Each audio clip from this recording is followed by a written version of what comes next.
মই যে কৈছিলোঁ এৰি নিদিয়ে দাদাই, তেতিয়াও মোক এৰি নিদিলে দাদাই। চবেই এৰি দিলে, দাদাই মোক তেতিয়া এৰি দিয়া নাই, মৰি পেলাও এৰি দিয়া নাই। কফিনত থাকি মোৰ লগত আহিছে আৰু মোৰ কোৱা মানুহ কোনো নাই আজি,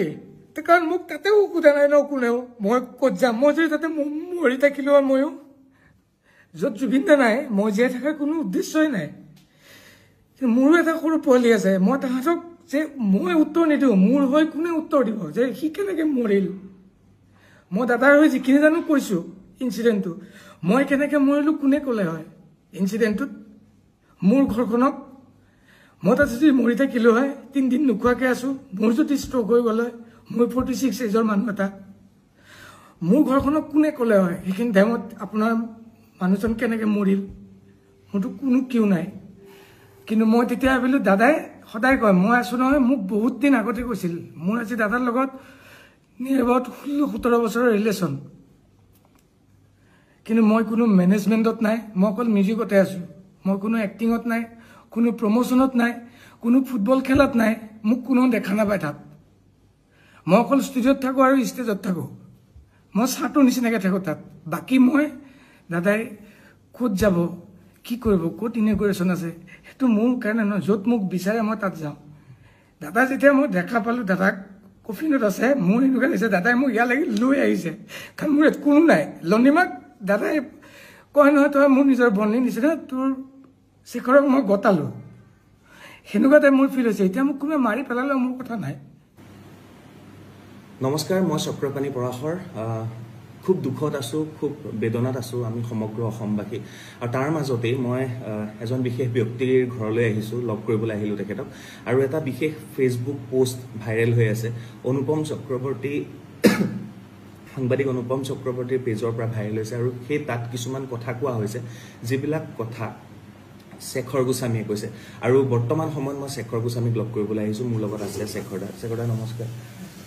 সকলোৱে গম পাইছোঁ, সকলো কথা চলি আছে। মই কেইটামান কথা ডাইৰেক্ট আপোনাক সুধিবৰ বাবে আহিছোঁ। প্ৰথম কথা, এই যিটো আপোনাৰ পোষ্ট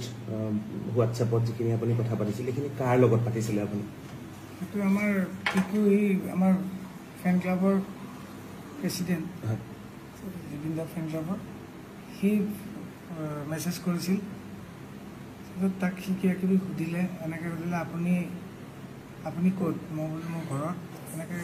কওঁতে সেনেকৈ কিবা কিবি কথা ওলাওঁতে কিবা কিবি কথা কৈ আছিল সি। মই এনেকৈ লিখি গৈছোঁ, মই বহুত ডিষ্টাৰ্ব হৈ আছোঁ। ফাৰ্ষ্ট অফ অল মই আহি পেলাই মই না ঘৰত থাকিম না মই তাতে যাম, মই কি কৰিম। যাওঁতে সিদিনাখন একেলগে গৈ, এতিয়া মই অকলে ইয়াতে ঘৰত সোমাইছোঁ যদি মই না খাব পাৰিছোঁ না শুব পাৰিছোঁ। দিলোঁ তাক মেছেজখিনি লিখি, সি কিবা কিবি সুধিছিল তাকো মই দিছিলোঁ। এইখিনি তাৰ লগত মোৰ পাৰ্চনেল মেছেজহে আছিল। এই পাৰ্চনেল মেছেজখিনি গৈ এতিয়া ৰাজহুৱা হ'ল, আৰু ৰাজহুৱা হোৱাৰ পিছত আমাৰ মনত প্ৰশ্ন উদয় হৈছে, এই জুবিন গাৰ্গৰ মৃত্যুত ক'ৰবাত ৰহস্য আছে নেকি, এনেধৰণৰ বহুত প্ৰশ্ন উদয় হৈছে। গতিকে সেই প্ৰশ্নখিনিকে মই শেখৰ গোস্বামীক সুধিব বিচাৰিছোঁ। মোৰ পোনপটীয়া প্ৰশ্ন শেখৰ দা, জুবিন দাৰ লগত আপোনালোক কেতিয়া ছিংগাপুৰলৈ গৈছিলে, কোন তাৰিখে? আমি 17 তাৰিখে ৰাতিপুৱা 8:30 বজাত ফ্লাইট আছিল ডাইৰেক্ট ইয়াৰ পৰা ছিংগাপুৰ, গ্ৰুপ এয়াৰলাইন্স। ঘৰৰ পৰা মই 5:30 নে 6টা বজাত ওলাই গ'লোঁ, যাই পেলাই তাতে পাইছোঁ। তাৰপিছত দাদা আহিছে, সেইদিনাখনে গৈছিলোঁ। আৰু তাত গৈ অনুষ্ঠান কোনদিনা আছিলে? তাত অনুষ্ঠান 20 তাৰিখে আছিল, 21 তাৰিখে আমাৰ ৰিটাৰ্ণ আছিলে। তাত গৈ পেলাই তাত কি হৈছিলে গোটেই ঘটনাটো ক'ব নেকি? আৰু মই জনামতে সেইদিনা আপোনালোক সাঁতুৰিছিলে, কোনোবাই কৈছে স্কুবা ডাইভিং হৈছিলে, কোনোবাই কৈছে সাঁতুৰিছিলে, কোনোবাই নাও লৈ গৈছিলে। প্ৰথম পৰ্যায়ত গোটেই কথাখিনি খেলি মেলি হৈ আছিলে। প্ৰপাৰ কথাখিনি শেখৰ দা আপোনাৰ মুখেৰে জানিব বিচাৰিছিলোঁ, সেইদিনা গোটেই ঘটনাটো কি হৈছিল, আপোনালোক ক'ত আছিল, কিয় তালৈ গ'ল, কি কাৰণে যাবলগীয়া হ'ল, আৰু কেইবাটাও প্ৰশ্ন মই গোটেইখিনি সুধিম আপোনাক। একচুৱেলি সেইখিনি প্ৰথম আৰম্ভ কৰিছোঁ। আমি গৈ তাতে হোটেল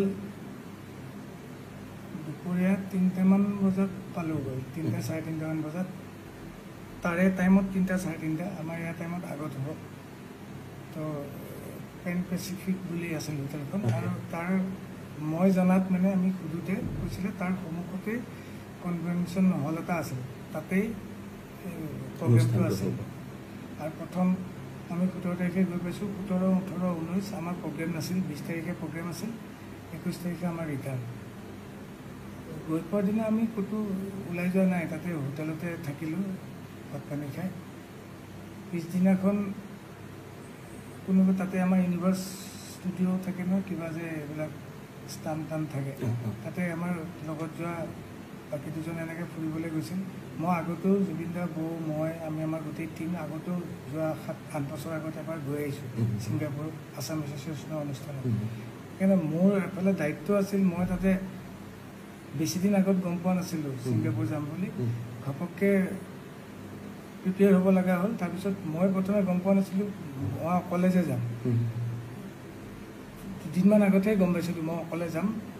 তো দাদাই এতিয়া কি গাব আগদিনালৈকে আমি ৰৈ বিনালে চিনেমাৰ কামেই কৰি আছিলোঁ মই ঘৰত ৰাতি 2-1:30 বজাত আহিছোঁ দাদাই এতিয়া কৈছোঁ তয়ে যাবি তয়ে বজাব লাগিব বুলি যে ক'লে মই নিজে প্ৰিপেয়াৰ হোৱা নাছিলোঁ মই ইনষ্ট্ৰুমেণ্টটো লৈ যোৱা নাই মই অকল লেপটপটো লৈ গৈছোঁ এবিলটন লাইব্ৰেৰী ছফ্টৱেৰ এটা আছে তাতে দাদাক ট্ৰেক বজাই দিলোঁ দাদাই মাজত ৰখি দিয়ে কথা কয় সেইকাৰণে ট্ৰেকো বজাব নোৱাৰোঁ আৰু অকলে মই এজন মানুহে কীবৰ্ড বজাম নে ড্ৰাম বজাম নে গীটাৰ বজাম সেইটোকে প্ৰিপেয়াৰ কৰিবলৈ লেপটপটো তাতে হোটেলতে ৰুমটোত লগাই লৈ মই প্ৰিপেয়াৰ কৰি আছিলোঁ গান দাদাক সুধিছিলোঁ কি গান গাব দাদাই মোক কৈছিলে তাতে যোৱাৰ দিনা এইটো ভূপেন হাজৰিকাৰ গান এটা দি অনুষ্ঠানটো আৰম্ভ কৰিব বুলি কৈছিলে কিবা অনুষ্ঠানটো ভূপেন হাজৰিকাৰ নামতো আছিল স্বৰ্গীত তো ভূপেন হাজৰিকাৰ নিয়ৰৰ ফুল গানটো দি আৰম্ভ কৰিব সেইটো গানৰ কাৰণে মই তাৰে লোকেল অসমীয়া মানুহ এজনৰ পৰা মই কীবৰ্ড এখন বিচাৰিছিলোঁ তেওঁ আনি মোক হোটেলত দিছিল হোটেলত মই কীবৰ্ডখন লৈ মই কৰ্ড লাইনখিনি ওলাই আছিলোঁ আৰু দাদাক পাৰিলে দাদা খোৱাৰ পৰা উঠিলে এবাৰ ৰুমলৈ আহিলে দাদাক এবাৰ বহি পেলাই দুয়োটাই চাম দাদাকো কৈ থৈছিলোঁ দাদাক কৈছোঁ হ'ব তাতে আমি 3 দিন থাকিম নহয় তাতে চাই ল'ম হৈ যাব বেছি গান গাব নালাগে 2-3টা গান গাম মই সেনেকৈ প্ৰিপেৰেশ্যন কৰি আছিলোঁ কিন্তু আমাৰ সেইদিনাখন আমি ইভিনিং মই প্ৰিপেৰেশ্যন কৰি ইভিনিং আমাৰ বাহিৰলৈ ডিনাৰ বুলি নহয় বাহিৰলৈ আমি এনেই ফুৰিবলৈ ওলাই যোৱা নিচিনা হ'ল ওচৰতে খোজকাঢ়ি ৱাকেবল তাৰপিছত যাওঁতে তাতে ছাইডত ৰেষ্টুৰেণ্ট আছিল তাতে ষ্টেজত গানো গাই থাকে তাতে আমি বহিলোঁ তাতে লেডি এগৰাকীয়ে গান গাই আছিল লেডিগৰাকী যিটো ভিডিঅ' ভাইৰেল হৈ আছে তাতে গান গাই আছিলে আমি তাতে বহিলোঁ দাদাই খুব ভাল পালে দাদাই যে নিজে তাত টেষ্ট অফ হেভেন্স গানটো গাইছিলে তাতে দাদাই মোক নিজে কৈছিলে তই ভিডিঅ'টো কৰ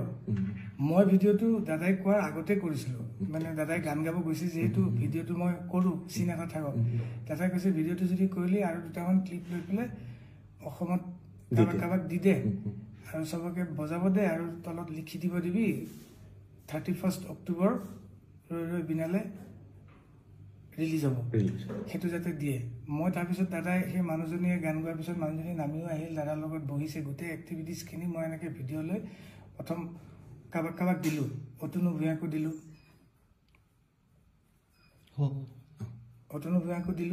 অতুনু দাক তাৰপিছত মই লিখিও দিছিলোঁ সেইটো যে দাদাই কৈছে ফাৰ্ষ্ট আপোনাকে দিছোঁ এনেকৈ কৈ বজাব দিছে বহুত ভালকৈ গ'ল টাইমটো 2 ঘণ্টামান সময় ধুনীয়াকৈ গান গালে দাদা বহুত হেপী আৰু সেই মানুহজনীকো মাতিছে নিজৰ কৈছে কি মোৰ কালি এটা অনুষ্ঠান আছে আপুনি কালি নহয় পৰহিলে আপুনি যদি পাৰে আহিব সেই প্ৰগ্ৰেমটোৰ কাৰণে সেই গানৰ অনুষ্ঠানটোৰ কাৰণে কোন গৈছিলে তাতে জুবিন দাৰ লগত মানে সেই যে খোজকাঢ়ি যে ওলাই গৈছিলে আপোনালোক আমি গোটেইকেইজন আমি 5জন আমি জুবিন দা মই সিদ্ধাৰ্থ সন্দীপন জুবিন দাৰ ব্ৰাদাৰ কাজিন ব্ৰাদাৰ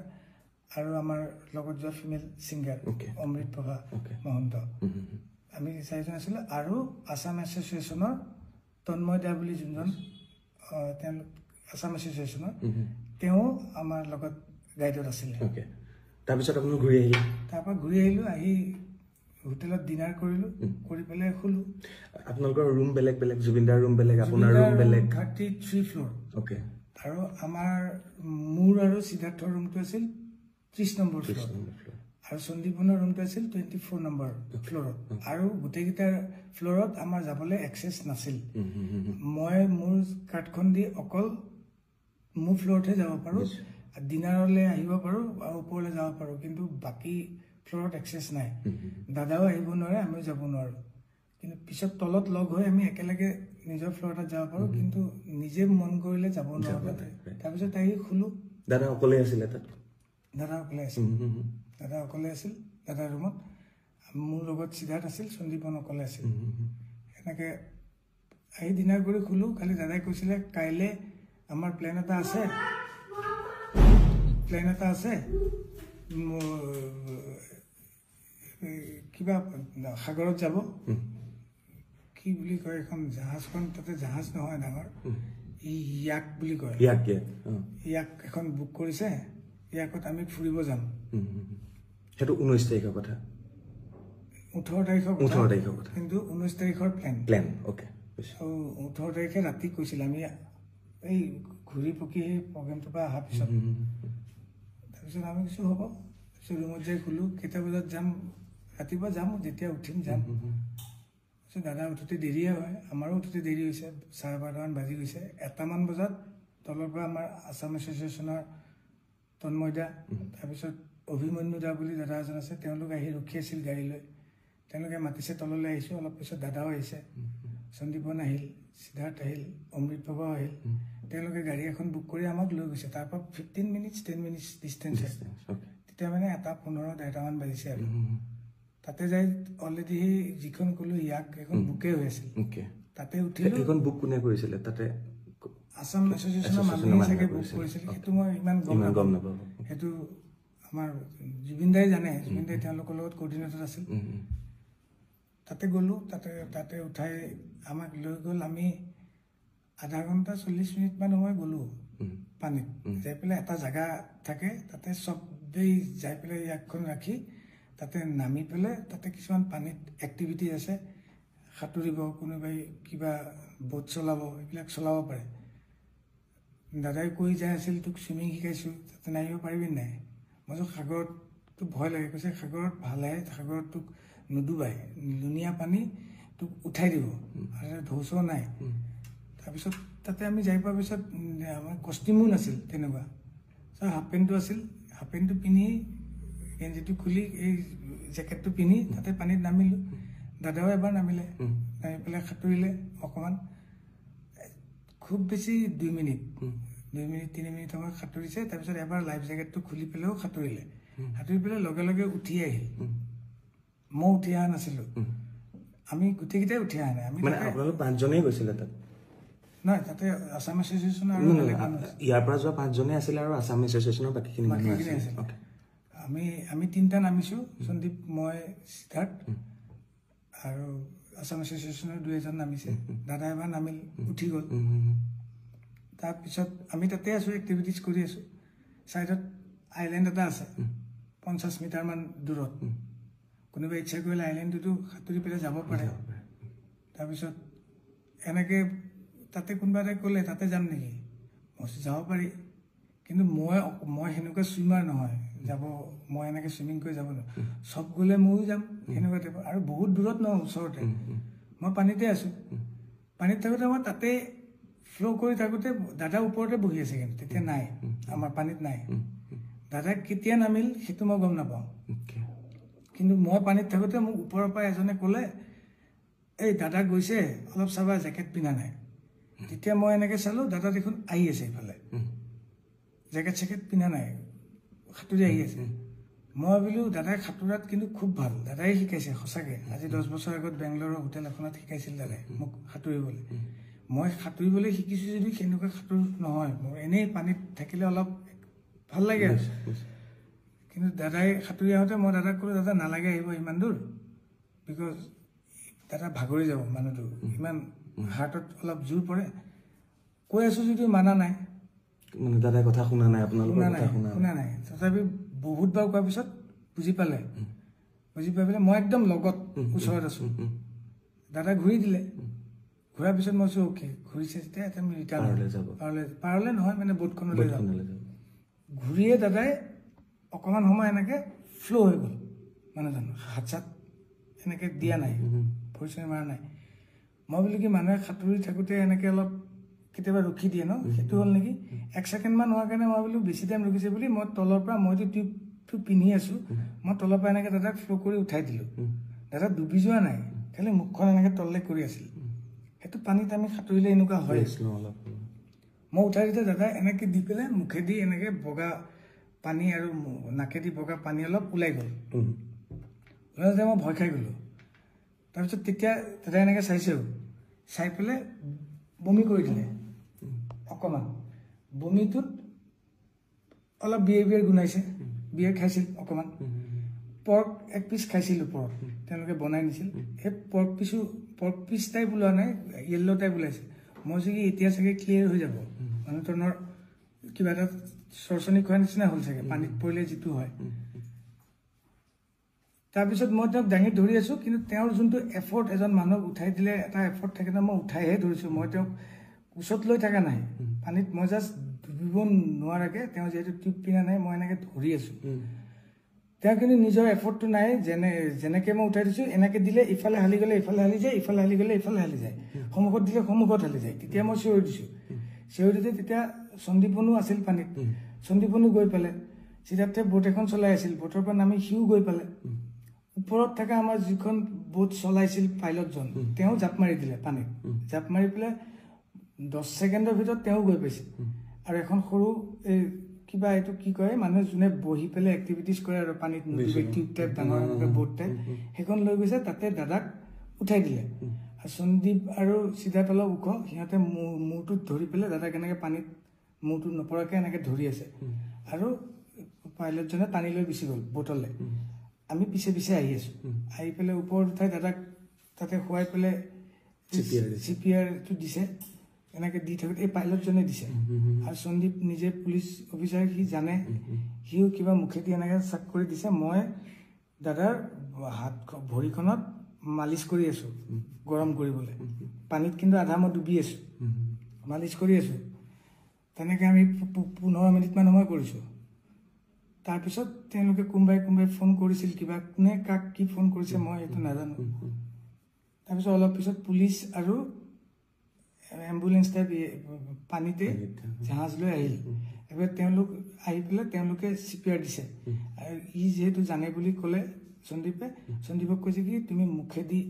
কিবা পাম্প কৰে এনেকুৱা সেইটো কৰিব দিছে সেনেকৈ মোটামুটি আধা ঘণ্টা 40 মিনিট সময় দিছে মানে গাড়ী কিন্তু জাহাজখন মুভো কৰি আছে পাইলটজনক কৈছে তুমি চলোৱা মই তাতে এনেকৈ মালিচে কৰি আছোঁ খালি মই তাৰ পৰা উঠি আহি ছাইডত বহি লৈছোঁ কাৰণ এইখন মুভ কৰিব এতিয়া আৰু এনেকৈ আধা ঘণ্টামান আগতে আমি বেলেগ এটা পৰ্ট পালোহি আমি যোনটো পৰ্টৰ পৰা আহিছিলোঁ সেইটো পৰ্টলৈ অলপ দূৰ হয় সেইকাৰণে ওচৰৰ পৰ্ট এটাত আহিলোঁ ওচৰৰ পৰ্টত আহোঁতে অলৰেডি তেওঁলোকে মেডিকেলৰ কোনোবা মানুহ তাতে কৈ থৈছে টীম এটা ৰেডি হৈ আছিল অহাৰ লগে লগে আমাক পাৰ পোৱাৰ লগে লগে আমাক কৈছে আপোনালোক চব ছাইড হওক আমি চব ছাইড হ'লোঁ ছাইডত বেলেগ এখন মানুহ ৰখা বোট এখন আছে তাতে ৰখিব দিলে আমি তাতে নামিলোঁ তেওঁলোকে আহি পেলাই দাদাক চিপিআৰ দিছে কিবা মেচিন নমাইছে অক্সিজেন দিছে কিবা চেলাইন টেলাইন দিছে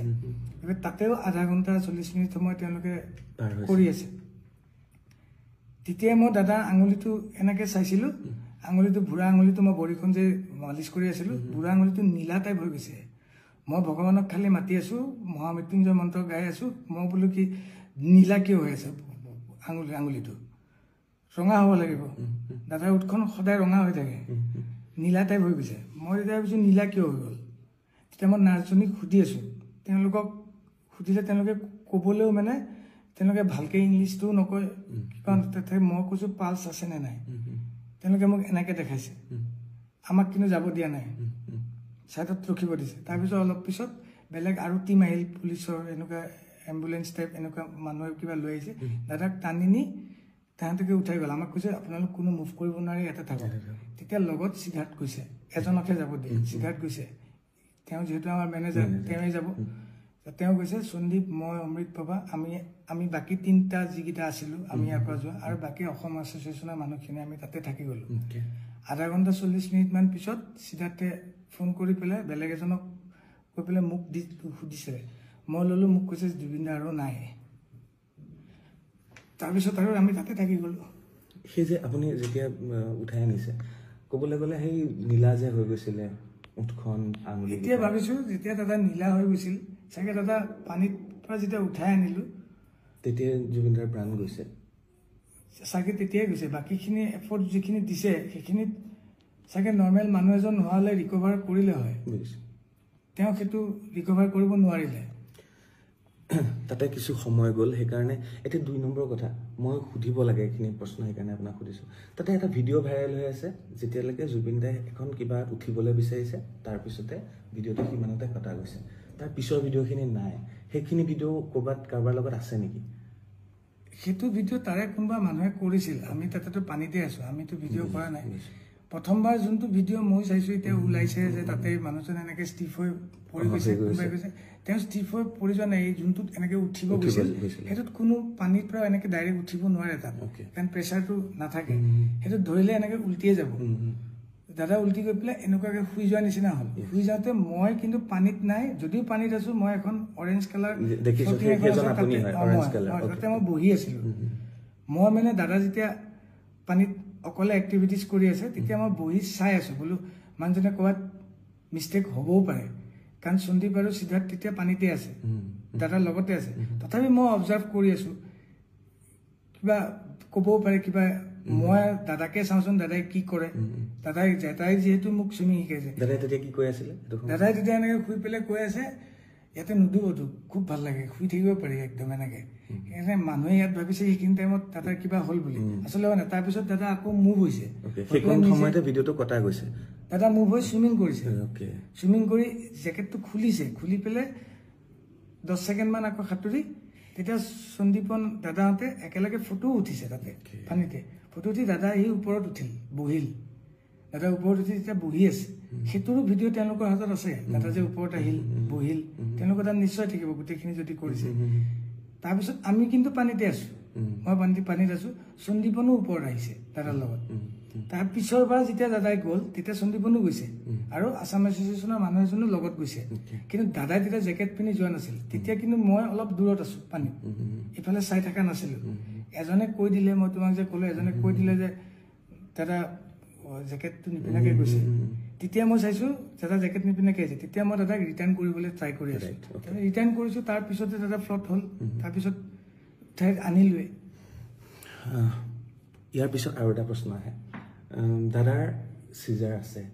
সেই বেমাৰটো আছে আৰু দাদাক চাগে ডক্টৰেও বহুতবাৰ কৈছে যে পানী জুই এইবিলাকৰ পৰা আঁতৰি থাকিবৰ কাৰণে আপোনালোক দাদাৰ লগত থকা মানুহ সিদ্ধাৰ্থ হওক আপুনি হওক কিয় এবাৰো মানা নকৰিলে আপোনালোকে এই প্ৰশ্নটো বাৰে বাৰে ছ'চিয়েল মিডিয়াত সুধি আছে বাৰে বাৰে আপোনালোকক প্ৰশ্ন কৰি আছে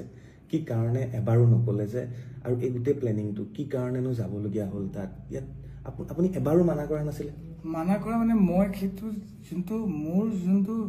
যিটো কামৰ কাৰণে গৈছোঁ আৰু মই এজন মিউজিচিয়ান জুবিন দাৰ ৰেকৰ্ডিষ্ট যোনে জানে মোক গম পায় বাকী প্ৰগ্ৰেমতো মোক যোনে দেখে মই অকল গানটো দাদাক ৰেডি কৰি দিওঁ মই ষ্টেজত বজাওঁ ষ্টুডিঅ'ত ৰেকৰ্ডিং কৰোঁ গানখিনি বাকী আমাৰ এটা মেনেজমেণ্ট টীম আছে মেনেজমেণ্ট টীমে আমাক যদি কয় আজি অমুকত যাব লাগিব ইমান বজাত প্ৰগ্ৰেম আছে আপোনাক অমুক হোটেল দিয়া হৈছে আমি আজি অমুকত ডিনাৰ কৰিম আমি অমুকত লাঞ্চ কৰিম আমি অমুকত যাম ফুৰিব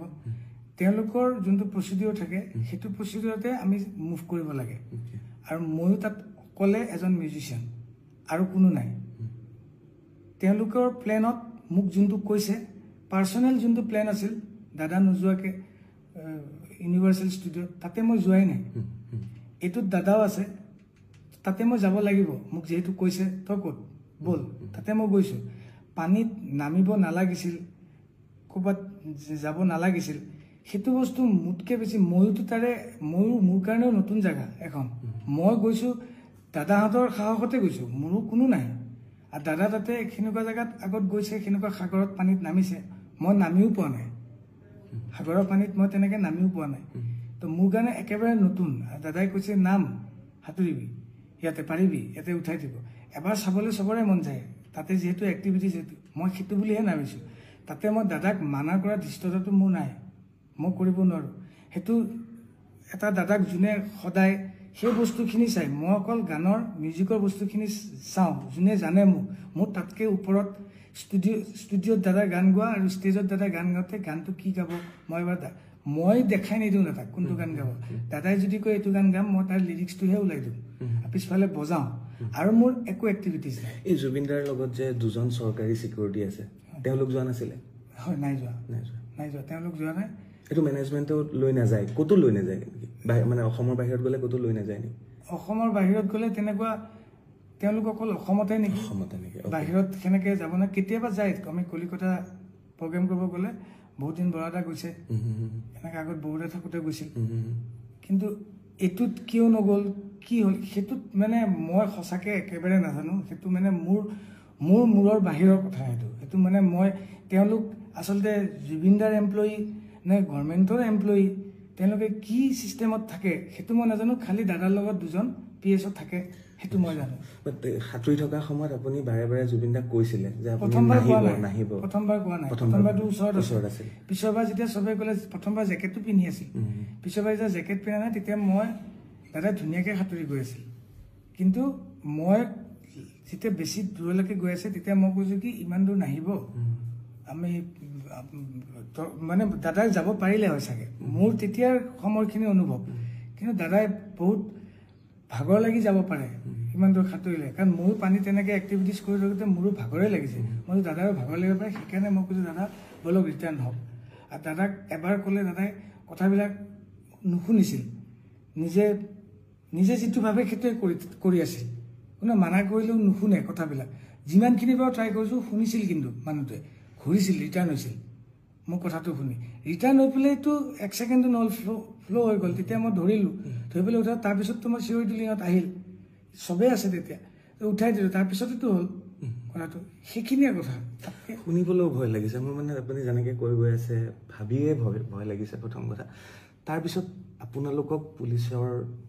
এটা যিটো প্ৰক্ৰিয়া সেইটো হ'ল তাৰপিছতে আপুনিও জুবিনদাৰ লগত একেলগে আহিলে সেই কাহিনীখিনি আপুনি ক'ব লাগিব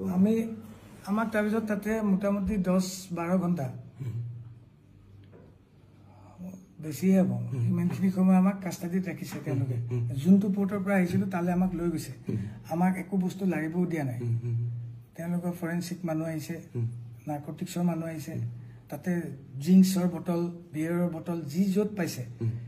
খোৱা ফুডছ এভৰিথিং তেওঁলোকে কালেক্ট কৰিছে আমাক লৈ গৈছে এটা ছিংগল ৰুমত আমাক স্পষ্টীকৰণ লৈছে কি হ'ল কাহিনীটো আপোনাক যেনেকৈ ক'লো তেনেকৈ সুধিছে তাত যেনেকৈ কৈছে পুলিচক মোৰ যদি ৰিপৰ্টটো তাৰ পৰা ইয়াতে পঠাবই তেওঁলোকে পুলিচ ৰিপৰ্ট এটা পঠাই নহয় মোৰ স্পষ্টীকৰণটো তাতে এইখিনিয়ে আছে খালি একজেক্ট টাইমটো গোটেই খেলি মেলি টাইমটো মানে ইয়াত এটা টাইম তাত এটা টাইম তাৰ টাইমত আমি এতিয়া তাত উঠা ফটোখনত চাব লাগিব কোনটো টাইম আছিল সেইটো টাইম মতে ক'ব লাগিব তেওঁলোকে প্ৰপাৰ টাইমটো গম পাব তাৰপিছত আমাৰ কাৰণে গোটেইখিনি সুধি 12-15 ঘণ্টা তাৰপিছত তাতে জেৰা কৰাৰ পিছত তাৰপিছত আমাক দাদাই কি মেডিচিন খায় মোক সোধা কুৱেশ্যনটো মোক যোনটো কুৱেশ্যন সুধিছে মই নাজানো সিদ্ধাৰ্থক কোনটো কুৱেশ্যন সুধিছে সন্দীপনক কোনটো কুৱেশ্যন সুধিছে অমিত প্ৰভাক কোনটো কুৱেশ্যন সুধিছে বাকীখিনি মানুহক কি কুৱেশ্যন সুধিছে মোক সোধা মানুহজনে মোক সুধিছে তেওঁ সোধা মানুহজনে তেওঁ সুধিছে মোক সুধিছিল জুবিনদাই ড্ৰিংকছ লয় নেকি মই কৈছোঁ লয় তাৰপিছত কৈছোঁ জুবিনদাই ড্ৰাগছ লয় নেকি মই কৈছোঁ নলয় স্মোক কৰে নেকি মই কৈছোঁ নকৰে তেওঁ বেয়া পায় তেওঁ কিবা মেডিচিন লয় নেকি তেওঁৰ বেমাৰৰ মই কৈছোঁ মেডিচিন লয় কি মেডিচিন লয় মই কৈছোঁ মই সেইটো নাজানো খালি জানো মেডিচিন লয় তেওঁৰ কিবা আগত হিষ্ট্ৰী আছে নেকি মই কৈছোঁ চিজাৰ আছিল চিজাৰ আছে 5 টাইমছ মান হৈ গৈছে চিজাৰ 2017-18 মানৰ পৰা আছে পাছ এইখিনি তাৰপিছত আৰু গোটেই কাহিনীটো এনেকৈ সুধিছে সেইখিনি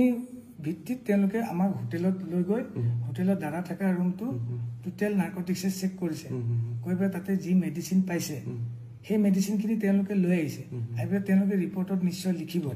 আৰু সেই মেডিচিনটো কি মেডিচিন খায় কোনটো মেডিচিন কিহৰ খায় সেইটো মই নাজানো একেবাৰে সঁচাকৈ ভগৱানৰ শপত মই একেবাৰে নাজানো সেইটো চাগে আমাৰ মেনেজমেণ্টে গম পাব কি ঔষধ খায় কি ক্ৰাইটেৰিয়া থাকে দাদাৰ কোন পিএছঅ' যাব লাগে কোন চিকিউৰিটি যাব লাগে ক'ত যাব লাগে ক'ত যাব নালাগে মোক য'ত ক'ব মোক বুলি নহয় আমাৰ নিচিনা আৰু আমি 8-10টা এটা টিম থাকে আমাৰ ইয়াত অসমত প্ৰগ্ৰেম কৰিলে বা কলিকতাত প্ৰগ্ৰেম কৰিলে আমি সদায় মেনেজমেণ্টকহে ফ'ল' কৰোঁ আমাক মেনেজমেণ্টে যদি কয় অমুকত যাব লাগিব আপোনালোকৰ হোটেল অমুকত আপোনালোকৰ থকাটো অমুকত আপোনাৰ খোৱাটো অমুকত আজি অমুকত যাম আজি ইমান বজাত চাউণ্ড চেক ইমান বজাত ষ্টেজ আমি সেইখিনিতহে ফ'কাছত থাকোঁ বাকী দাদাক যদি কোনোবা এজন মানুহে লৈ যায় মিটিং কৰে কনফাৰেঞ্চ কৰে তাতে আমাৰ যোৱাটো কম্পালচৰি নহয় বা আমাক যাব নিদিয়ে যদি দাদাই বিচাৰে পাৰ্চনেলি কাৰোবাক যে মোক এতিয়া শেখৰক লাগিব মই গান গাম তেতিয়া মোক তাৰ মানুহে যদি কয় যে আপুনি শেখৰ নেকি শেখৰ কোন মাতিছে তেতিয়া মই যাই তাতে এটেণ্ড হ'ম তাৰ আগত মই সোমাবও নোৱাৰোঁ মই যাবও নোৱাৰোঁ তাৰপিছত দাদাৰ নশ্বৰ দেহটো কেনেকৈ তাৰপিছত হস্পিটেলত আপুনি কেনেকৈ আহি দাদাৰ লগত একেলগে যিহেতু আপুনি গুৱাহাটী পালে হস্পিটেলৰ পৰা যিহেতু ৰিজাল্টটো দিলে তাৰপিছত এতিয়া তাতে এক্সামিন হ'ব কিন্তু পোষ্টমৰ্টম কৰাৰ কথা নাছিল আমাক তাতে গোটেই চেক কৰাৰ পিছত জেৰা কৰাৰ পিছত কিবা ৰিপৰ্ট এটা ওলাইছে তেওঁলোকে NOC দিব লাগিব নহ'লে আমাক তাতে কিবা যদি ছাছপিচিয়াছ পালে হয় তেওঁলোকে তাৰ পৰা NOC নিদিয়ে ছিংগাপুৰ গভৰ্ণমেণ্টে মই জানাত তাৰপিছত তেওঁলোকে NOC দিলে দিয়াৰ পিছত এতিয়া আমি বডিটো মানে দাদাক আমি ৰিচিভ কৰিব লাগিব সেইটো আমি কফিনত লৈ ৰিচিভ কৰিব লাগিব কফিনটো ক'ত কিনিছে কোনে হস্পিটেলতে আমি চিলেক্ট কৰিছোঁ আমাক কৈছে যে গাড়ীখন কি হ'ব লাগিব আমি হিন্দু গাড়ী বুলি কৈছিলোঁ চিধাতে কৈছিলে আৰু কফিনটো কি কালাৰ হ'ব চিধাতে মোক কৈছে কোনটো কালাৰ হ'লে ভাল হ'ব চাওক দাদাই কফি কালাৰটো ভাল পায় কফি কালাৰে কফিন এটা তাতে বুক কৰিছিলোঁ আৰু কেছকেট কোম্পানী বুলি এটা কোম্পানী আছে তেওঁলোকে আমাক আহি দিল্লীত ইণ্ডিয়ান এম্বেচিক চমজাই দিব আৰু আমাৰো মই জানাত তেতিয়া তাৰে এম্বেচিৰ মানুহ আহি পেলাই কৈছে আপোনালোকৰ টিকেটটো আমাৰ এম্বেচি ফালৰ পৰা হ'ব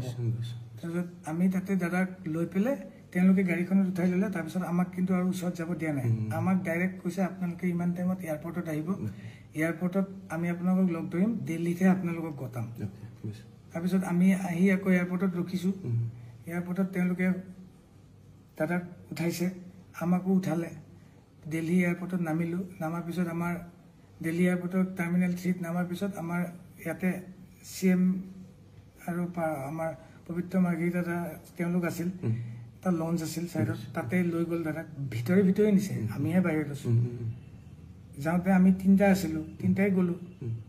দাদাৰ লগত আমি 3টাই আহিছোঁ তাৰ পৰা অমৃত প্ৰভা অহা নাই তাই পিছদিনা আমাৰ অলৰেডি টিকেট আছিলেই তাৰপিছত আমি তাতে ৰখিলোঁ তাৰপিছত CM দাদাকটো ভিতৰত লৈ গ'ল তেতিয়া ভিতৰৰ পৰা মানুহ এজনে আহি সুধিছে সন্দীপন গাৰ্গ কোন সন্দীপন গাৰ্গ দাদাৰ কাজিন ব্ৰাদাৰ সি কৈছে কি মই আপুনি ভিতৰত যাওক ময়ো গ'লোঁ লগত মোক কৈছে কি আপুনি যাব নোৱাৰে আপুনি কোন মই শেখৰ জ্যোতি গোস্বামী কৈছে না আপোনাৰ নাম নাই ইয়াত অকল 1 man allowed মই হ'ব ৰখিও তাৰপিছত বাহিৰতে ৰখি থাকিলোঁ CM আহিল CM সোমাই গ'ল তাৰপিছত পবিত্ৰতাক চিঞৰি পেলাই মই মাতিছিলোঁ পবিত্ৰতা মই কি কৰিম মই ক'ত যাম মোক পবিত্ৰতাই অলপ ৰখি পেলাই মোক ক'লে কি তই আছাম ভৱন যা তাতে থাক পিছত কথা পাতিম মই আছাম ভৱন যাম তাৰপিছত মই কেতিয়া ঘৰত যাম মইতো দাদাৰ লগত আহিছোঁ মইতো দাদাৰ লগত যাব লাগিব আজিলৈকে য'ত গৈছোঁ বাহিৰত মই লণ্ডন গৈছোঁ মই ডুবাই গৈছোঁ য'ত গৈছোঁ গুৱাহাটী যাওক ক'বা দাদাৰ লগত যাম দাদাৰ লগতে আহিম আমাৰ ৰুলটো সেনেকুৱা খালি অসমত প্ৰগ্ৰেম কৰিলে দাদাৰ গাড়ীখন বেলেগকৈ থাকে মই বাহিৰৰ দেশত না মোৰ তাৰ কাৰেঞ্চি আছে হাতত মোৰ অকল পাছপৰ্টখন আছে না মোৰ টিকেট আছে মোৰ একো নাই মই গুৱাহাটীলৈ অহাৰ মোৰ কোনো টিকেট নাই একো নাই চ' মই এতিয়া কাক সুধিম দাদাও নাই দাদা কফিনৰ ভিতৰত আছে মই কাক সুধিম তেতিয়া মই সিদ্ধাৰ্থক সুধিলোঁ সিদ্ধাৰ্থ মই ক'ত যাম তেওঁ মোক ক'লে আপুনি গুৱাহাটী যাব নোৱাৰে আপুনি দিল্লীত থাকিব লাগিব নহ'লে শ্বিলং যাব লাগিব কলিকতাৰ পৰা আমি শ্বিলং যাম মই যে এইটো কিয় হ'ব মই কিয় শ্বিলং যাম মই কিয় দিল্লীত থাকিম মই ঘৰত যাম আজি দাদা নাই দাদা থাকিলে মোক চাগে কিবা এটা ক'লে হয় চবকে ই যাব লাগিব মোক কোৱা মানুহ কোনো নাই এজন মোক চাইড কৰি নি একেবাৰে ৰাস্তাটো বাহিৰ পোৱালে কেনেকৈ প্ৰট'কল আছে CM আহিছে মই অকল চুটকেছটো লৈ 3 দিন একো খোৱা নাই মই তাতে ৰখি পানী বটল এটা এজন চিকিউৰিটি আনি দিলে পানী বটলটো লৈ মই ৰখি আছোঁ মই কি কৰিম মোৰ ভাবি পোৱা নাই মোবাইলত 2% চাৰ্জ আছে আৰু মোৰ হাতত কাৰেঞ্চি নাই মই বোলো মই দিল্লীত নাথাকোঁ আৰু মই শ্বিলং নাযাওঁ মোৰ যিয়ে হ'ব মই গুৱাহাটীত যাম মোৰ এটা সৰু 4 বছৰীয়া পোৱালি আছে মোৰ এজনী ঘৈণী আছে মোৰ মা আছে বিধৱা মা আৰু মোক বচাব পৰা মানুহ ইয়াত কোনো নাই মোক যে কোনোবাই পিক আপ কৰিব মোক গুৱাহাটীৰ পৰা কোনো এটা কল কৰা নাই কোনো এটা মেছেজ কৰা নাই কোনো একো কোঅৰ্ডিনেশ্যন কৰা নাই সিদ্ধাৰ্থে কথা পাতি আছে গুৱাহাটীত কাৰোবাৰ লগত কথা পাতি আছে কিন্তু মোৰ লগত কোনো কথা নাই মই পাৰফেক্ট সঁচা ৰিজাল্টটো মই পোৱা নাই আচলতে মই কিয় যাব নালাগে গুৱাহাটী মই কেতিয়া যাম মোক ইফালে ঘৰৰ পৰা মিছেছে মোক মেছেজ কৰি আছে তুমি ক'ত কেতিয়া আহিবা কি হ'ল মই কি ক'ম তাৰপিছত মোৰ মানস দাই মোক ফোন কৰিলে মানস ভাগৱতী ইণ্ডিপেণ্ডেণ্ট ফোন কৰি মানস দাক মই কানি ক'লোঁ তেতিয়া মই যাত্ৰা মই এতে আছোঁ মই একো চিনি নাপাওঁ মই এতিয়া টাৰ্মিনেলতো ভিতৰতো নাই বাহিৰত আছোঁ লঞ্চ এটাত লঞ্চৰ ভিতৰতো নহয় ৰাস্তাত আছোঁ মোৰ না টিকেট আছে না মোৰ হাতত পইচা আছে মই দাদাকটো পঠাই দিলোঁ মই এতিয়া ক'ত যাম তেতিয়া তেওঁলোকে মোক কৈছে তই আহিব লাগিব গুৱাহাটী তোক টিকেট কাটি দিওঁ তেওঁলোকে মোক এয়াৰ ইণ্ডিয়া ফ্লাইটৰ টিকেট এটা কাটি দিলে 20 মিনিটমানৰ ভিতৰত মোৰ হাতত টিকেটটো আহোঁতে মই সিদ্ধাৰ্থক ক'লোঁ সিদ্ধাৰ্থ মই কাকো চিনি নাপাওঁ এতিয়া মই এতিয়া গুৱাহাটী যাম মই দাদাকটো পঠালোৱে দাদাকটো লৈ গ'ল মই পিছৰ ফ্লাইটখনত হ'লেও মই এতিয়া যিখন ফ্লাইট দিছে সেইখন ফ্লাইটত মই গুৱাহাটী যাম মোক যিয়ে হওক মই যামেই সি কৈছে আপুনি যি কৰে মই নাযাওঁ মই দিল্লীত থাকিম মই যেতিয়া তাক এৰিলোঁ তাক এৰি পেলাই মই অকলে যাই টাৰ্মিনেল 3 সোমালোঁ সোমাই পেলাই মোৰ 4:25 ফ্লাইট আছিল বৰ্ডিং মই 2:30 বজাৰ ভিতৰতে যাই পেলাই মই 28 নম্বৰ গেট আছিল তাতে যাই বহি আছোঁ তাৰপিছত ফ্লাইট লেণ্ড কৰিলে মোক আমাক টাইম হ'ল আমি সোমালোঁ সোমাই পেলাই মই না কিবা এটা কথা ক'ব পৰা অৱস্থাত আছোঁ বৰ্তমানো মই নাই না কিবা এটা খাব পৰা অৱস্থাত আছোঁ পানী বটল এটা এজন অসমীয়া মানুহে আহি দিলে মোক তাতে পানী বটলটো খাই মই ফ্লাইটখনত উঠিলোঁ নেটৱৰ্কো নাই ফোনটো কাম নাই কৰা 2.5 ঘণ্টা 3 ঘণ্টা পিছত গুৱাহাটীত লেণ্ড কৰিলোঁ লেণ্ড কৰাৰ লগে লগে মই তলত দেখিছোঁ এসোপা মানুহ নীলা কাপোৰ পিন্ধা গ্ৰাউণ্ড ষ্টাফ ভৰ্তি 300-400 মই কৈছোঁ দাদাটো অলৰেডি আহি গ'ল 1:30 বজাতে দাদাক আমি ৰিকভাৰী কৰিছোঁ মানে সমজি লৈছে পবিত্ৰ দাহঁতে এতিয়ালৈকে মানুহবিলাক ৰখি আছে কিয় ৰখি আছে তাৰপিছত মই মোৰ 6 সেন্সত যিটো আহিছে মই ভাবিছোঁ কি চাগে মোক ভাবি আছে চাগে কোনোবাই মই ইয়াতে আহিছোঁ কোনোবাই চাগে গম পাইছে ময়ো এটা মানুহে বেলেগকৈ থিমটো লৈ আছে ন মোকে এটেক কৰিব চাগে এতিয়া সেইকাৰণে ৰখি আছে মই ঠিক আছে মৃত্যু যদি মোৰ ইয়াতে লিখা আছে হ'ব মই কিন্তু তাতে বাই ফৰ্চলি মই নিজে যাম বুলি ফুৰিবও যোৱা নাই ইভেন মই আগদিনালৈকে মিছেছক কৈ আছোঁ মোৰ যাবলৈ মন নাই মোৰ গাটো ভালো নাছিল আগদিনালৈকে টোপনি ক্ষতি মোৰ যি আছে পুলিচ চাকোতে সন্মুখত দেখিলোঁ পবিত্ৰদা আৰু সন্দীপন ফাৰ্ষ্ট ছিটত মই অবাক তেতিয়া মই ইহঁতে ইয়াত কেনেকৈ আহিল এইখনতো মই নিজে টিকেট কাটি অহা ফ্লাইট তেওঁলোকতো তাতেই গ'ল লঞ্চত মইতো সোমোৱাও দেখা নাই মইতো গেটতে আছোঁ 28 নম্বৰ গেটত তাহাঁতে ভিতৰ দি সোমাইছে পিছত মই সন্দীপনে মোক কৈছে কি আপুনি ইয়াতে নেকি মই কৈছোঁ মই ইয়াতেতো টিকেট কাটি আহিছোঁ আপুনি পিছত আহিব এতিয়া নাহিব এই বুলি কৰি তেওঁলোক নামিল তেতিয়া মই ভাবিছোঁ চাগে দাদা ইয়াতে আছে পিছত চালোঁ ছাইডত দাদাৰ কফিন লৈ যাই আছে ৰঙা কাৰ্পেট পাৰি তেতিয়া মোৰ এটা মানে নিশ্বাসৰ এটা চকু পানী ওলাইছে যে দাদাই মোক লাষ্টটো এৰি নিদিলে মই যে কৈছিলোঁ এৰি নিদিয়ে দাদাই তেতিয়াও মোক এৰি নিদিলে দাদাই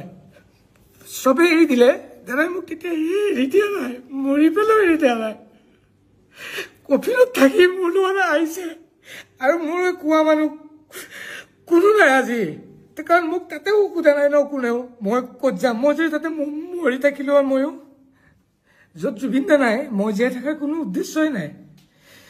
মোৰো এটা সৰু পোৱালি আছে মই তাহাঁতক যে মই উত্তৰ নিদিওঁ মোৰ হৈ কোনে উত্তৰ দিব যে সি কেনেকৈ মৰিল মই দাদাৰ হৈ যিখিনি জানো কৈছোঁ ইনচিডেণ্টটো মই কেনেকৈ মৰিলোঁ কোনে ক'লে হয় ইনচিডেণ্টটোত মোৰ ঘৰখনক মই তাত যদি মৰি থাকিলোঁ হয় 3 দিন নোখোৱাকৈ আছোঁ মোৰ যদি ষ্ট্ৰক হৈ গ'ল হয় মই 46 এজৰ মানুহ এটা মোৰ ঘৰখনক কোনে ক'লে হয় সেইখিনি টাইমত আপোনাৰ মানুহজন কেনেকৈ মৰিল মোৰতো কোনো কিয় নাই কিন্তু মই তেতিয়া ভাবিলোঁ দাদাই সদায় কয় মই আছোঁ নহয় মোক বহুত দিন আগতে কৈছিল মোৰ আজি দাদাৰ লগত নিয়েৰ এবাউট 16-17 বছৰৰ ৰিলেশ্যন কিন্তু মই কোনো মেনেজমেণ্টত নাই মই অকল মিউজিকতে আছোঁ মই কোনো এক্টিঙত নাই কোনো প্ৰমোশ্যনত নাই কোনো ফুটবল খেলত নাই মোক কোনো দেখা নাপায় তাত মই অকল ষ্টুডিঅ'ত থাকোঁ আৰু ষ্টেজত থাকোঁ মই চাহটোৰ নিচিনাকৈ থাকোঁ তাত বাকী মই দাদাই ক'ত যাব কি কৰিব ক'ত ইনগ্ৰেশ্যন আছে সেইটো মোৰ কাৰণে নহয় য'ত মোক বিচাৰে মই তাত যাওঁ দাদা যেতিয়া মই দেখা পালোঁ দাদাক কফিনত আছে মোৰ এনেকুৱা লাগিছে দাদাই মোক ইয়ালৈকে লৈ আহিছে কাৰণ মোৰ ইয়াত কোনো নাই লণ্ডিমাক দাদাই কয় নহয় তই মোৰ নিজৰ বন্ধুৰ নিচিনা তোৰ শিখৰক মই গতালোঁ সেনেকুৱা টাইপ মোৰ ফিল হৈছে এতিয়া মোক কোনোবাই মাৰি পেলালেও মোৰ কথা নাই মোক যেতিয়া সন্দীপনহঁতে ক'লে যে আপুনি নামি নাযাব, মই তাতে ফ্লাইটতে ৰখিলোঁ। কিন্তু ফ্লাইটৰ এটা চিষ্টেম থাকে, এয়াৰ হোষ্টেছে কৈ আছে ইউ আৰ লাষ্ট পেচেঞ্জাৰ, আপুনি বাহিৰত যাব লাগিব। মই গ'লে মোক কোনোবাই মাৰি দিব নেকি? মই কৈছোঁ মাৰিলেওতো উপায় নাই, মই যাব লাগিব। মই গ'লোঁ, তেতিয়া মোৰ ভাইটি দুজনমান তাতে আছিল। সিহঁতে মোক কৈছে কি তই বাহিৰত ওলাই নাহিবি, ভিতৰতে কোনোবা এটা জেগাত বহ, মাস্ক এখন পিন্ধি ল। মোৰ হাতত মাস্কো নাই, আৰু মই এনেকৈ আহিছোঁ এতিয়া, মই এটা ভিক্টিম, মই কিবা এটা ডাঙৰ অপৰাধ কৰি আহিছোঁ। যাওঁতেতো মোক লৈ গ'ল, আহোঁতে দাদাই লৈ আহিছে তলত থাকি নিজে শুই শুই। কিন্তু মই এতিয়া মানুহৰ ওচৰত মই এটা চুৰ টাইপ, মই ওলাব লাগিব, মাস্ক পিন্ধি ওলাব লাগিব। মোৰ মাস্কো নাই হাতত। আহি পেলাই এয়াৰপৰ্টৰ ভিতৰত এখন ফাৰ্মাচী থাকে, তাতে গ'লোঁ মাস্ক এখন কিনিবলৈ। যিহেতু ভাইটিহঁতে কৈছে, মইতো বাহিৰৰ চিটুৱেশ্যনটো নাজানো কি হৈ আছে, সিহঁতে গম পায়। মই কৈছোঁ মই পিন্ধি লোৱাটো ভাল। কিনিব গৈছোঁ, দোকান নাই, ফাৰ্মাচিষ্ট নাই, এখন দোকানত এটা মানুহ নাই, এটা পুলিচ নাই, এটা চিকিউৰিটি নাই, চব দাদাৰ ওচৰত। গোটেই এয়াৰপৰ্ট খালী। মই বাহিৰতো ওলাব নোৱাৰোঁ। মই ভিতৰতে ফাৰ্মাচীখনৰ ভিতৰতে চুটকেছটো লৈ অকলে ৰখি আছোঁ। বহুত দেৰি মূৰত ফাৰ্মাচিষ্ট এজন আহিল, কৈছে কি লাগে? মই কৈছোঁ মোক মাস্ক এখন দিয়ক। মই মাস্ক এখন পিন্ধি তাতে মই 2 ঘণ্টা সময় বহিলোঁ ভিতৰতে। তাৰপিছত মোৰ দাদাক যেতিয়া লৈ পেলাই চব প্ৰচেছনটো গুচি আহিল, তেতিয়া মোক ভাইটিহঁতে লৈ আহি মোক ঘৰত থৈছে। তেতিয়াবা মই এনেকৈ আছোঁ। এতিয়া মই তাতে যাবও পৰা নাই। এতিয়া যাবনে তালৈ? মই কেতিয়াবা যাব বিচাৰি আছোঁ। মই দাদাক ইয়াত কেনেকৈ থাকে? মই ৰাতি 2টা বজাত মাতি দিয়ে। কোনোবাই যদি জানে, নাজানা মানুহকতো মই বুজাব নোৱাৰোঁ। মোৰ ঘৰৰ মানুহে ক'লেও এতিয়া ভুল কথা কোৱা হ'ব, মই চিম্পিটি ল'বলৈ একো কথা কোৱা নাই। মোক যেতিয়া মাতি দিয়ে, মোৰ পোৱালীৰ অসুখ থাকে, জ্বৰ থাকে, মই তেতিয়াও গুচি যাওঁ। দাদাই বৰষুণ দিলে, ধুমুহা আহিলেও মই গুচি যাওঁ। দাদাই এই কষ্ট আহিলে মোক গানটো বজাই দিয়ে এবাৰ, মই শুনো। আজি মোক সেনেকুৱা কোৱা মানুহ কোনো নাই। তোৰ লগত মই সদায় আছোঁ, মোক সদায় এটা সাহস দিয়ে। বহুতে বহুত কথা ক'ব, নুশুনিবি, মই তোৰ লগত আছোঁ। আজি তেওঁৱেই নাই, মোৰ লগত কোন আছে? মোৰ সৰু 4 বছৰীয়া পোৱালিটো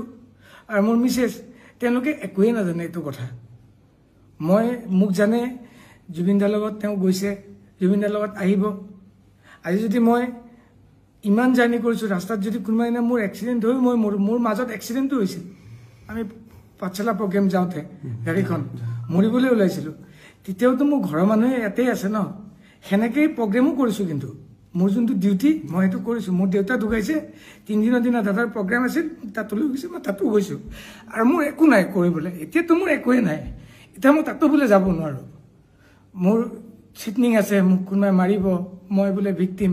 মোক চবে কৈছে তই নাযাবি, নোলাবি। মই ঘৰৰ পৰা দৰ্জাখন খুলি বাহিৰত যাব নোৱাৰোঁ।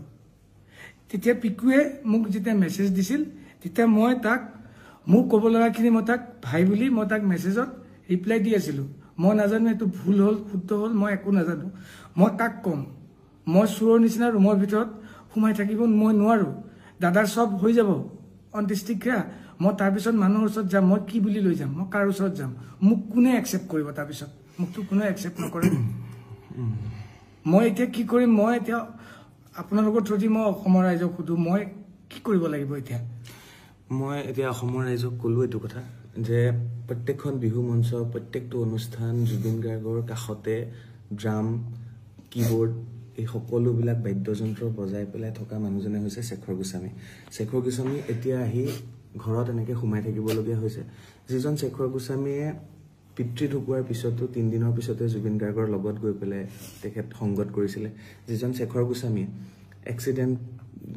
প্ৰগ্ৰেম কৰিবলৈ যাওঁতে গাড়ী এক্সিডেণ্ট হওঁতে হাতত বেণ্ডেজ লৈ আকৌ গৈছিলে প্ৰগ্ৰেম কৰিবলৈ, সেইজন শেখৰ গোস্বামী জুবিন গাৰ্গৰ লগত ছিংগাপুৰলৈ গৈছিলে। তাৰ পৰা আহিলে, কি হ'ল গোটেই কথাখিনি তেওঁ ক'লে। আৰু ইয়াৰ পিছত এতিয়া তেওঁ ঘৰতে সোমাই আছে। কাৰণ এটাই যে জুবিনদাৰ অনুৰাগীয়ে বাৰে বাৰে প্ৰশ্ন কৰি আছে, কিয় শেখৰ গোস্বামী ডাঙৰীয়া, সিদ্ধাৰ্থ আৰু তেওঁৰ লগত যোৱা আটাইকেইজনে কিয়নো এবাৰলৈও জুবিন গাৰ্গক পানীলৈ যাবলৈ মানা নকৰিলে? কিন্তু বাৰে বাৰে কৈছিলে শেখৰ গোস্বামীয়ে যে মানা কৰিছিলে, জুবিন দাই নুশুনিলে, গুচি গ'ল। ভিডিঅ'টো আগবঢ়ালোঁ আপোনালোকৰ বাবে, কাৰণ শেখৰ দাৰ লগত ঘনিষ্ঠতা এটা আছিল। জুবিন দাৰ লগত যেনেকৈ আছিল, মই তেওঁক ক'লোঁ, সুধিলোঁ আপোনাৰ কিবা ক'বলগীয়া আছে নেকি, কওক। সেইটো মোৰ দায়িত্ব এজ এ সাংবাদিক হিচাপে, আৰু এই কথাখিনি আপোনালোকলৈ আগবঢ়ালোঁ। কিবা যদি ভুল ভ্ৰান্তি হৈছে তেতিয়াহ'লে আপোনালোকে কমেণ্ট কৰক আৰু কি কৰিব লাগে শেখৰ গোস্বামীয়ে কমেণ্টতে আপোনালোকে জনাব বুলি আশা কৰিছোঁ। ধন্যবাদ।